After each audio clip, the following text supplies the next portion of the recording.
वाल्मिक कराडच्या नावावर पुणे, पिंपरी चिंचवडसह सोलापुरात काही प्रॉपर्टी असल्याचं समोर आलं। बीडच्या मसाजोगचे सरपंच संतोष देशमुख यांच्या हत्येनं वातावरण तापलं। खंडणी प्रकरणात अटक झालेला आरोपी वाल्मिक कराडला खुनाच्या गुन्ह्यात आरोपी करण्यात आलं। त्यानंतर कराड भोवतीचा फास आणखी आवळला जातोय। एकीकडे खुनाचं प्रकरण चर्चेत असताना दुसरीकडे कराडनं गेल्या काही वर्षात कोट्यवधींची माया जमवल्याचं समोर आलं। पुणे, पिंपरी चिंचवडसह सोलापुरात वाल्मिक कराड आणि त्याच्या दोन्ही पत्नींच्या नावे कोट्यवधींची मालमत्ता असल्याचं समोर आलंय।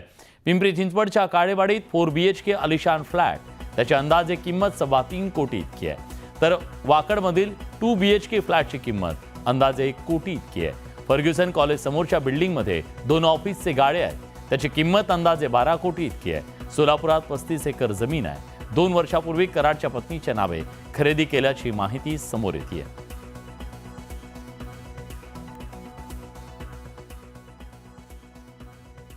म्हणजे मी सुरुवातीपासून एकच गोष्ट सांगतोय की एक तर मास्टर माइंड म्हणून ते आहेत आणि दुसरं त्यांना संरक्षण धनंजय मुंडे साहेबांचं भेटते स्पष्टपणे दिसून येतं ना तुम्हाला हा म्हणजे वाल्मिक कराडाचे हात एवढे वरच्यापर्यंत असतील हे तुम्हाला असं वाटतं?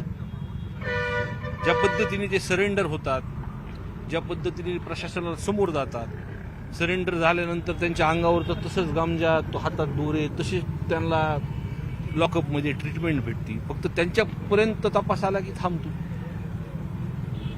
हा विषय तर पूर्ण महाराष्ट्र बघत आहे ना।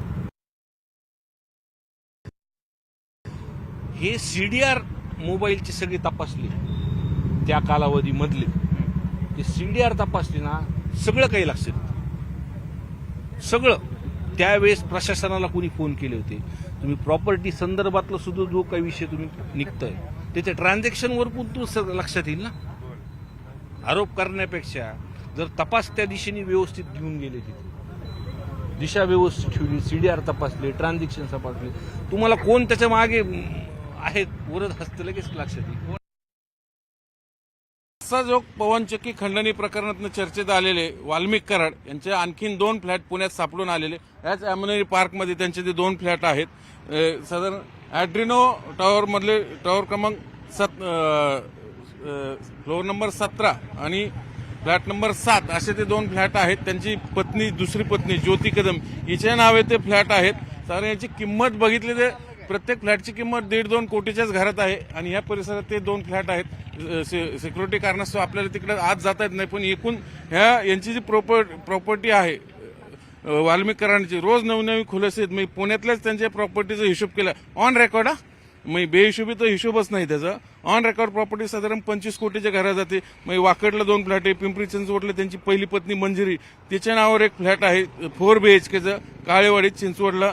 नंतर मंजिरीच्याच नावावर चिंचवडच्याच वाकडमध्ये 2 BHK आहे, त्याची किंमत साधारण 1 कोटी आहे। नंतर दुसरी पत्नी ज्योती मंगल जाधव यांच्या फर्ग्युसन कॉलेजला आपली ती प्रॉपर्टी यापूर्वी समोर आली, खूप मोठं टावर आहे, तिथे 2 ऑफिसेस स्पेसेस समोर आले, त्याची किंमत साधारण 12 कोटी आहे।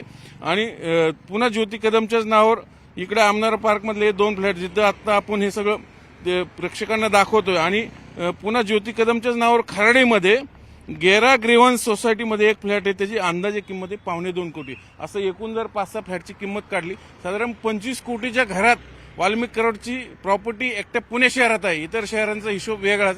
म्हणजे बघा किती प्रॉपर्टी कमवली वाल्मिक कराडांनी, त्याच्यामुळे त्याचा हिशोब लावायचा झाला तर आणखीन मी ईडीला किती, जर अजून चौकशी झालेली नाही ईडीची, 2 वर्षापूर्वी काहीतरी नोटीस आली, पण तिथून पुढे काय झालं या चौकशीचं कुणालाच माहित नाही।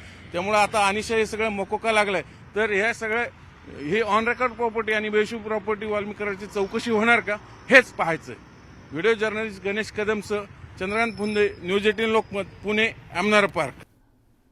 राज्य सरकारच्या महत्वाकांक्षी मुख्यमंत्री माझी लाडकी बहिणी योजनेच्या नवीन वर्षातल्या हप्त्यांकडे लाभार्थी महिलांचं लक्ष आहे।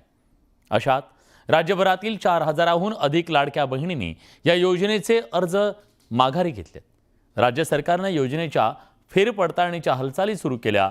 या पार्श्वभूमीवर भुर्दंडाच्या धास्तीनं श्रीमंत लाडक्या बहिणींनी अर्ज मागे घेतल्याची चर्चा सुरू झाली आहे। लाडकी बहीण योजनेचा लाभ नको रे बाबा। योजनेतनं लाडक्या बहिणींची माघार, लाडक्या बहिणींना भुर्दंडाची धास्ती।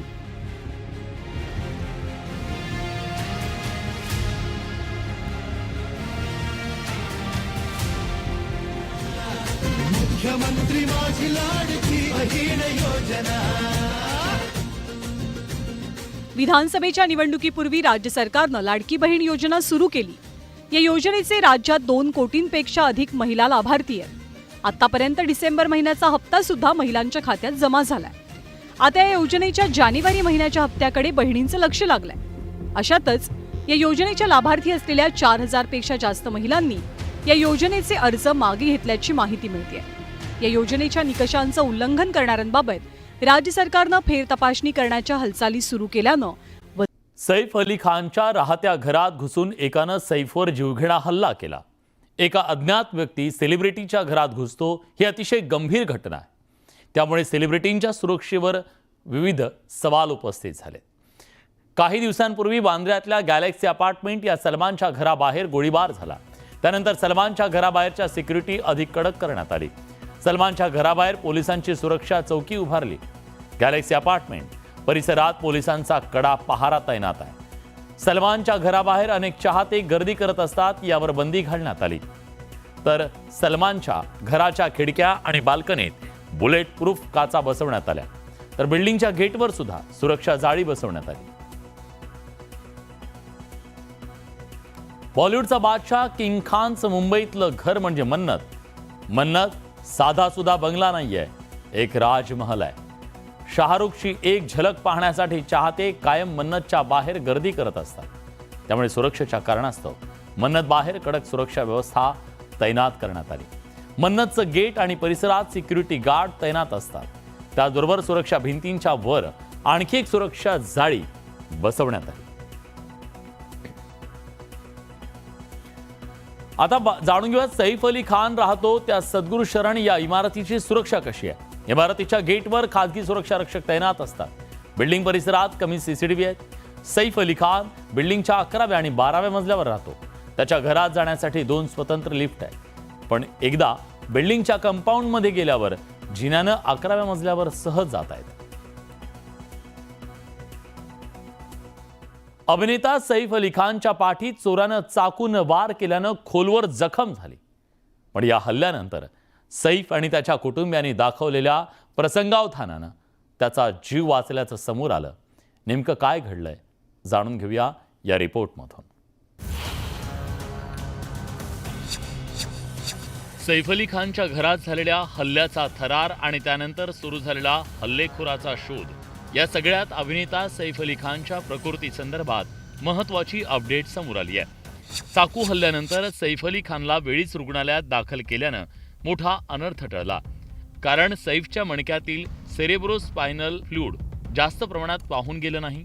मणक्यातल्या सेरेब्रोस्पायनल फ्लूइड अत्यंत महत्त्वाचं असतं। सैफनं पाठीत रुतलेला चाकूचा तुकडा तसाच ठेवून थेट रुग्णालय गाठलं। जर तो तुकडा घरीच बाहेर काढला असता तर सेरेब्रोस्पायनल फ्लूइड जास्त प्रमाणात वाहून गेलं असतं आणि त्याचा जीवाला धोका निर्माण झाला असता, असं आरोग्य तज्ज्ञांचं म्हणणं आहे। सेरेब्रोस्पायनल फ्लूइड लीक होणं म्हणजेच मणक्याच्या ड्युरा मॅटर जो एक वॉटरप्रूफ लेअर आहे त्याला इजा होऊन तिथून पाणी सर्क्युलेटून खाली वगळत जाणं। मेंदूमधलं पाणी मणक्यामधून खाली लीक होणं इनडायरेक्टली फक्त मणक्याला त्रास देत नाही तर मेंदूला पण त्रास देतो। आणि मेंदूमध्ये जे पाण्याचं प्रमाण असतं ते कमी झाल्यामुळे इंट्राक्रॅनियल प्रेशर म्हणजे मेंदूचं जे प्रेशर असतं ते कमी होतं। सैफ अली खानच्या पाठीत वार झाल्यानं त्याच्या जीवाला धोका निर्माण झाला, कारण त्याच्या मणक्यातून सेरेब्रोस्पायनल फ्लूइड लीक झालं असतं तर गंभीर समस्या निर्माण झाली असती, असं न्यूरोसर्जनचं म्हणणं आहे। सेरेब्रोस्पायनल फ्लूइड हे एक प्रकारचं मेंदू आणि मणक्याला दिलेलं इंधन आहे।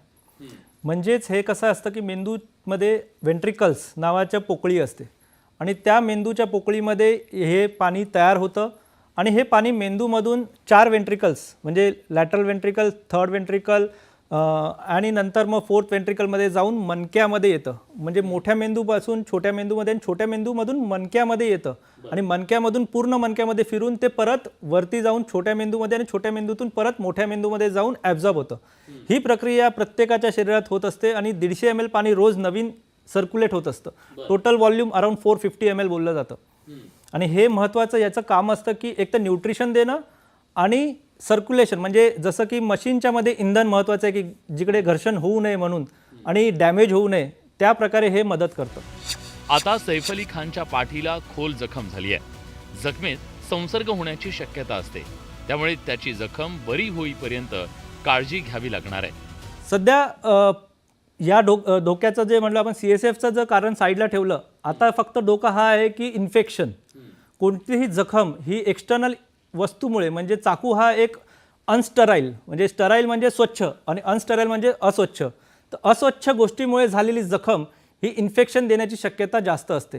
आणि हे इन्फेक्शन जेव्हा CSF लीक होतं, तर हे इन्फेक्शन सध्या न देता काही दिवसाच्या अंतराने माठीच्या मणक्यातून मेंदूमध्येही जाण्याची शक्यता असते. त्यामुळेच त्यामध्ये आपण अँटीबायोटिक्सचा जो रोल आहे तो खूप महत्त्वाचा आहे आणि आपल्याला पुढे याच्यावरती लक्ष देणं फार महत्त्वाचं राहील. चाकू हल्ल्यात अभिनेता सैफ अली खान थोडक्यात बचावला.